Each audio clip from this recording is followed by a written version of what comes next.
Pro-Palestinian protests intensify across college campuses in the United States. What are the key issues at stake? Hello, I'm Anand Naidu, and this is The Heat.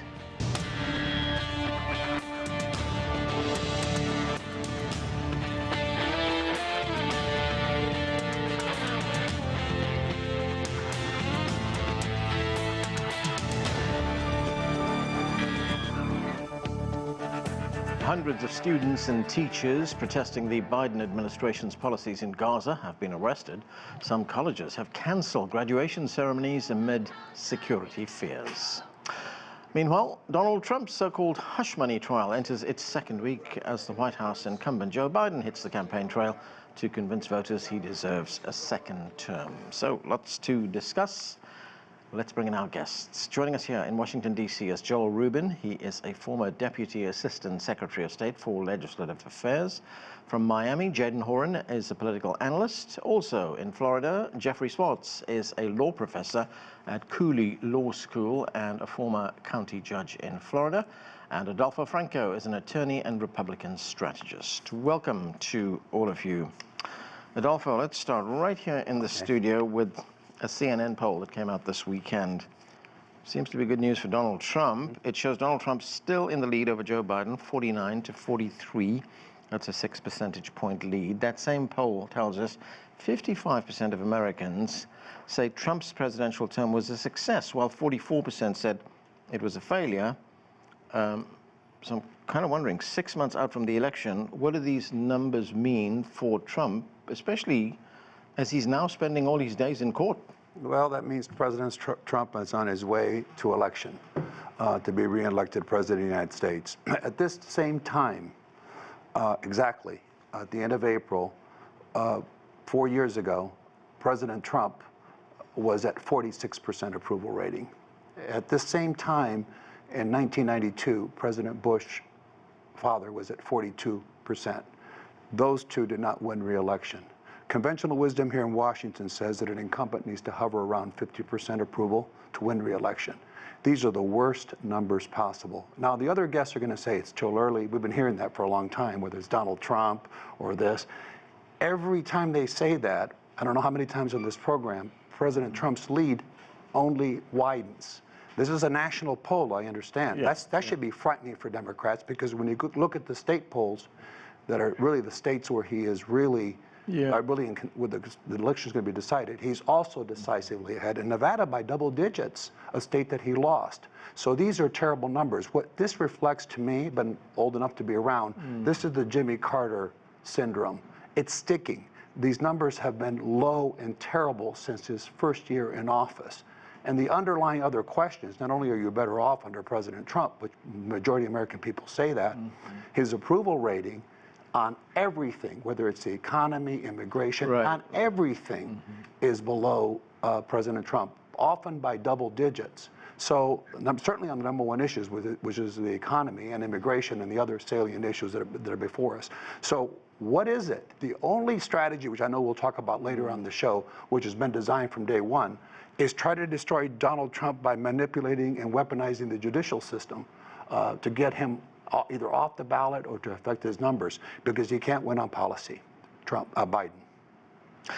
Joe, I know you're going to disagree with that, but there was some of the numbers showed even more bad news for Biden. I mean, that CNN survey also says 61% think Biden's presidency is a failure, 39% said it's a success. And as Adolfo just told us, among the issues contributing to these bad numbers are things like the economy, inflation, healthcare policy, student debt, and Gaza policy.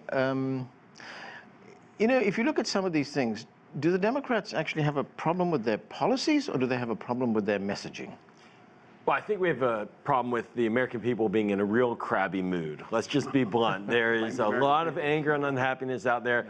The Trump-nesia aside, which is sort of a bizarre situation that Americans, we love former presidents who were horrible. For example, George W. Bush started a war that devastated the country, devastated Iraq, presided over the financial collapse, and now Americans think of him as some great president. Not at the time. That aside, I do think we have to remember that what really matters are the elections and the numbers of when people come out to vote. And in every referendum and in the midterms and in every special election, Democrats overperform the polls because this is about much more. And in Democratic circles, people talk this way. This is about much more than just one man. This is about the future of the country. And Democratic voters are mobilized. So even if they're unhappy with the situation, in the moment with the polling, that's not all they're thinking about in this election. What else are they thinking about? They're thinking about their survival and pocketbook. keeping an American democracy. Really? No, they're thinking about the grocery store. Very briefly, quickly, Joel, 6 months out, is he going to be able to turn those numbers around? No. Yes, he will be able to turn them into an electoral victory, and we still may see analogous numbers. But that doesn't mean people won't come out and vote for their future, the future of American democracy, and a woman's right to choose. And now save this tape. Jadan Horyn, great to see you, Jadan. There were some other numbers that came out this weekend which were very interesting, and concerning the flow of information, how people get their information about what is going on in the country. And it certainly seems to be playing a role in voting behavior, because those who follow traditional media, what we sometimes call the mainstream media, support Biden over Trump. It's the other way around when you look at social media and digital media, and those who don't follow the news at all, they overwhelmingly support Donald Trump. I mean, how does one explain that, and what does this tell us about trust in the media? Well, we can explain it by traditional media bias, right? What we do know is that the media overwhelmingly leans left, ideologically speaking. They self-identify. The overwhelming majority of donations from members of the traditional media go to members of the Democratic Party. And, their news reflects their slant. Now, that being said, I also do believe that it demonstrates that non-traditional media, digital media, social media, allows other voices to break through, and I think we should definitely celebrate that. As for people who don't get their media and are supporters of Donald Trump, I think that's because they just have chosen to disengage, and they don't want to hear what is generally designed in almost a clickbaity fashion on the traditional media outlets. I myself rarely consume traditional media because when I turn it on, it is uniformly against former President Trump. And I try to find the nuance to understand, all right, I may agree with this point of view, but how is it wall-to-wall coverage when there's so much more going on in the political landscape of 2024? From the House to the Senate, there's other things going on in the world besides Donald Trump. But Donald Trump gets ratings, and traditional media is dying, and they need ratings. So that's really how we can explain that fixation, and also on the fact that if they're fixated on him and it's uniformly negative, it would also logically follow that those that consume it are biased because of the slant. Because what we very often hear, Jadan, is that people go to the media that they agree with. So, in other words, people who watch Fox News, they get a lot of comfort from the fact that they're hearing things that they believe in. They want to hear. I absolutely agree with you. I think one of the challenges of the 21st century media landscape is it really throws us back into the late 19th century media landscape, where essentially there are media outlets that operate as basically surrogates for party voices. And you can self-select what you support. Back in the late 19th century, early 20th century, we had something called yellow journalism, right? Where, Democratic Party outlets, Republican Party outlets essentially were media outlets. And they disseminated their information to their favored media outlet.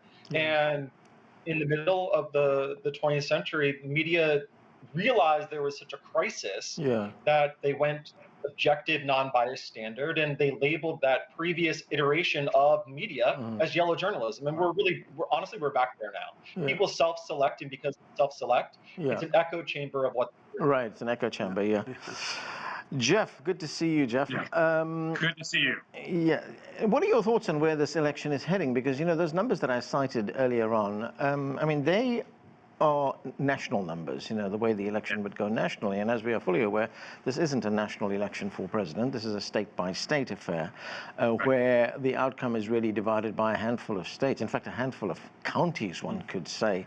So do you think it's not yet time for the Democrats to hit the panic button. No, it really isn't time for them to hit the panic button. We have a whole summer in front of us, and we have a whole summer of other things that are going to occur. Obviously, President Biden is being hurt by the fact that interest rates to buy homes is not going down. He's being hurt by he's not being hurt by the economy itself, because the economy is roaring, probably too hot for where we should be right now. And they're seeing inflation. And when they go and they look for eggs and they look for bread, the prices are much higher. When it comes to interest rates, I can remember a time when 6% interest was a very low interest rate. We're just, as an economy, as a society, we're used to free money. And we don't want to pay for the use of other people's money. That's really been the problem. Yeah. Whatever that may be, I think that the question that has to be answered and will be answered is, do you believe in democracy? And if you do believe in democracy, then you have to listen to the positions of both the parties as it relates to whether that democracy will continue. You also have to think, do I believe in liberty and freedom? And that is, for women, do I believe in the right to choose? Or am I going to elect people that are going to tell me what to do? This seems to be a reversal. Republicans for years said, you know, we don't want people telling us what to do. Now they want to get in the business of telling people what to do.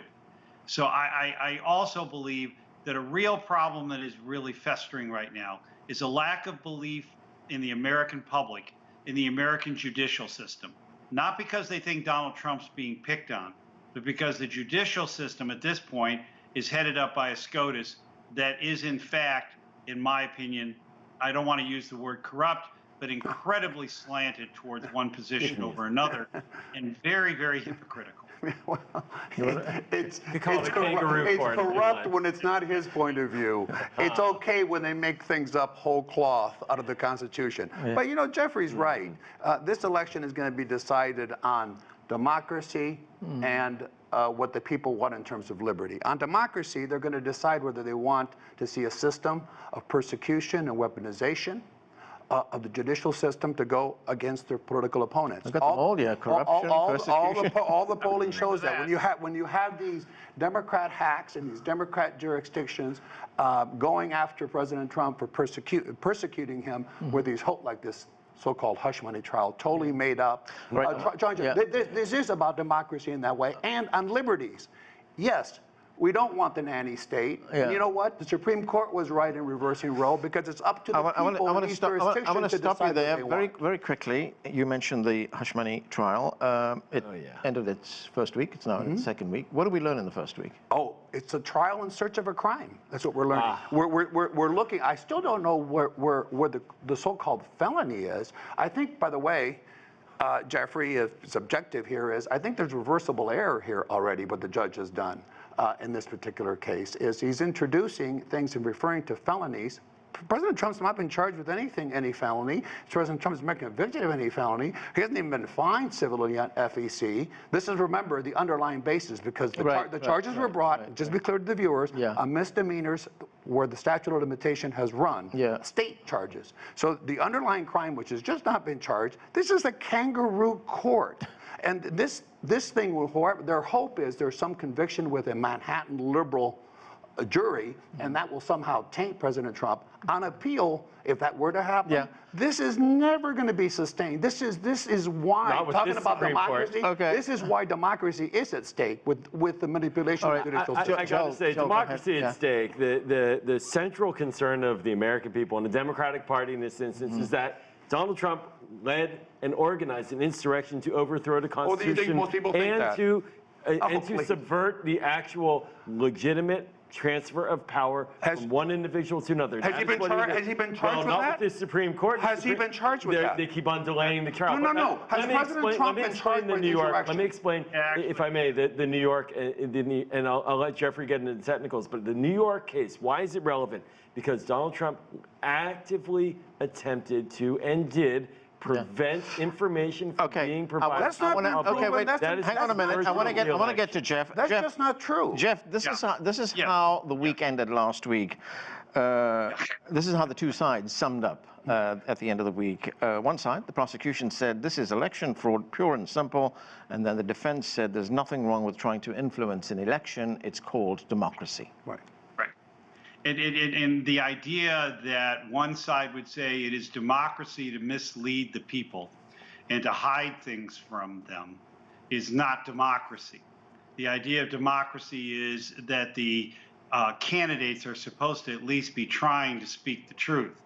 Here, that's not what happened, and that really is, at least under certain law, a crime. However, I'm going to say this. I sat on the bench, Adolfo. I don't think you have. No, I'm not. I don't think you have. I'm going to tell you that, in fact, I haven't seen reversible error yet. Wow. I have the explanation of what the indictment says is not reversible error by a judge who tells the jury that's what the charges are. That does not mean that the instructions will say the things that shouldn't be said. To the same extent, there's a lot going on here. Yeah, I'm going to get to Jadan. I'll get back to you. I want to get corrections that have to be made. I'll get back to you in a moment. I just want to get to Jadan. Jadan, when we look at these political, at least these legal challenges that Donald Trump is facing right now, and then we look at the polling numbers, what does that tell us about how the public views these trials? And this is exactly the concern I think Democrats should have, is that the political implications in an election year of utilizing the judicial system to essentially tie Donald Trump to a courtroom prevents the unforced errors that they relied on in 2020. I don't understand whatever tactic was dreamed up in the Democratic smoke rooms of believing that the timing of these in the 2024 cycle would be advantageous, because the American people are looking at this and they're saying, okay, well, each of these charges and each of these cases taken apart and separate, all right, fine. But Donald Trump is not out there saying incendiary things. Instead, he's in a courtroom doing what every defendant ought to do, does do, which is rail against the case against them. It's normal. So Americans don't find that bizarre. They don't find it unseemly. They don't find it unacceptable. And they, in fact, would do it themselves. We just had O.J. Simpson die recently, right? That brings back memories of a robust defense in court by a celebrity. So it's not playing well with the American people, and it's not. But on Jadan's I wanted to correct the case. I wanted to correct a couple things. Okay, you correct it, and then I want to get to a couple of things I want to say about this is, to Jeffrey's point, these so-called charges, which have not been made, the felonies, number one is, the Justice Department looked at this. These are federal. The FEC looked at this. They said there was no basis and passed on it. This political hack's predecessor, until he ran for office saying he was going to persecute President Trump, passed on it as well. This statute of limitation has run. Yes, I think there is a base. I respect Jeffrey. He sat on the bench. Judges disagree. That's why judges are reversed. But here's the bottom line on this.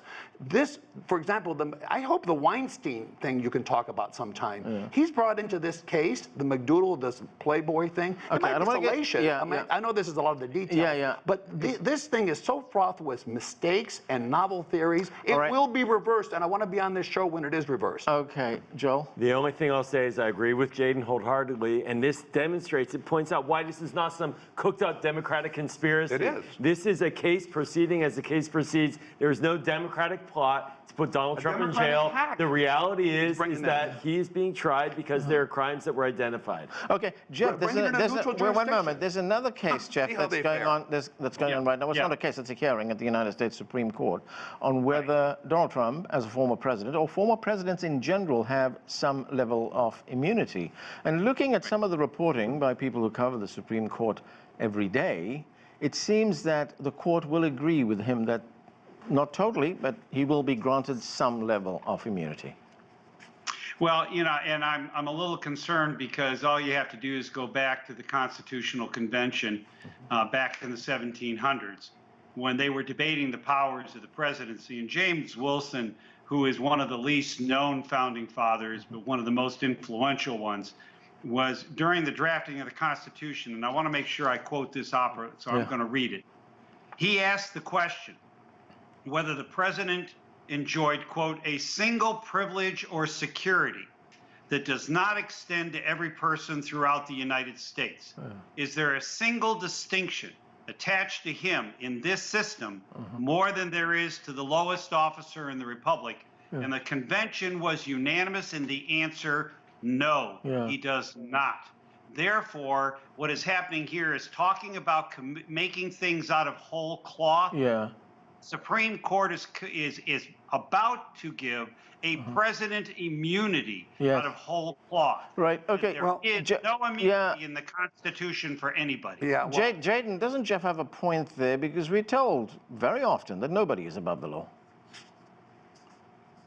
I mean, no one is above the law. However, if an official is doing something in their official capacity and then they try to criminalize it, that is an entirely different order of constitutional law. I mean, I'm not a lawyer here, but I can say this. If we are parsing out actions done by President Trump versus actions done by candidate Trump, then there is an argument. But if you're saying whole cloth that the president picking up the phone as president of the United States and calling someone is itself a criminal act and there would be no immunity, then we better open the book for every past president. Okay. But all right. But that's after the fact, you can open up charges. That is entirely correct. Two things. I find it humorous that my friends on the left bring up the Constitutional Convention. They certainly don't do that when they talk about gun rights. Oh, it's a different context and so forth. But let me tell you on this. I need to move away from the legal issues. I want to get to Joel and ask him about... Hang on a minute. When he acts in his official capacity, he cannot be charged criminally. Okay. I want to get to another issue that we talked about at the beginning of the show, and that is Biden's handling of the Gaza conflict. And how it's affecting his numbers. We now see student demonstrations sweeping across the country. We see it on our screens all the time, what's happening on campuses. The president is scheduled to give a commencement address at Morehouse in Atlanta. This is how one student at that college responded to that. Let's listen. People say he's just doing this to garner votes. My response to that is yes, obviously. It's not purely coming here for altruistic reasons. So what kind of impact is this having on his support? Without a doubt, this is a hard, bitter pill for the Democratic base right now to swallow. The president is standing firm with Israel. He's also promoting support for Palestinian human rights. He's pushing Prime Minister Netanyahu, pushing for aid to get into Gaza, trying to find a diplomatic path on a ceasefire. But the base of the party is deeply unhappy, and we see that. All that said, in recent votes in Congress, 3/4 of the House and nearly 80% of the Senate overwhelmingly supported Israel aid, including just 3 senators voting against from the president's party. So I think that if he were to go too hard in the other direction, he might have blowback as well. It's just a hard one. Those numbers you mentioned in Congress, is that really representative of the way voters are thinking right now? No. Yeah, I think that there are strong numbers of support for Israel and deep concern about Israel's war and the way it's conducting the war. And I think the way the president is trying to promote how he is trying to shape it, that is helping his numbers. But clearly, this war has cost so many lives that that's what's causing the deep angst. This has led to some suggestions, Adolfo.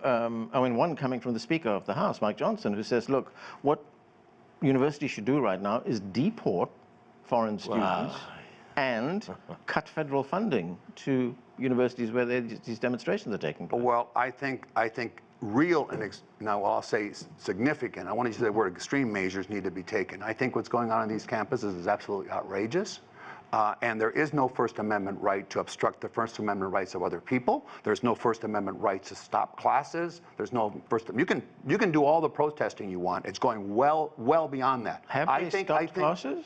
Yes, they've stopped Columbia and the rest of it. They've obstructed. They've stopped traffic. They've done so forth. That's not peaceful demonstrations.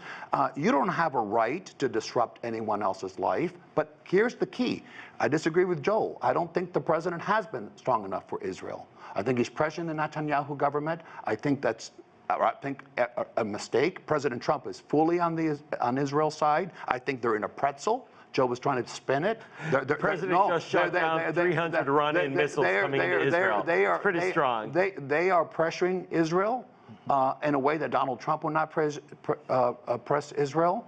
I think these student demonstrations are pro-Hamas. Yeah. I think these things. I think federal funding and other measures. This universities have said they're taking measures to suspend students, and they do nothing. All right. The more this permissiveness continues, more of these disruptions All right, will only take place. Let me go to Jeff. Jeff, is what is happening right now going to cost President Biden the election? That's a possibility. I can't say that it is not. No matter which way he goes on this particular issue, whether he continues to back Israel without any blowback, or whether he continues in the face of the Palestinians and starts to give in to them and gives in to the people that are creating all of the turmoil at campuses. I will say this, Adolfo's right about one thing, and that is these private institutions cannot violate anyone's First Amendment right. Only the government can violate your First Amendment right. On state campuses, that's a different story. However, at Columbia in particular, I go back, I went to college in the late 60s and 70s. Yeah. Trust me, I know all about these things. I went to Ohio State and they erupted in April of 1970, and all of the colleges did. And I watched all of that happen over the Vietnam War. I see parallels to what is happening with the Vietnam War. The fact that the public hated it, did some things to try to stop a war from happening. Yeah. But I think that, yes, there has to be punishment for some of these people. Some of them will lose their scholarships. They will be dismissed. And they will be deported. Jaden, well, hang on. I gotta go. Jaden, I've got 20 seconds. I want to get your view on what we're talking about. The tenor and tone of these protests is nothing like 1968 to 1970.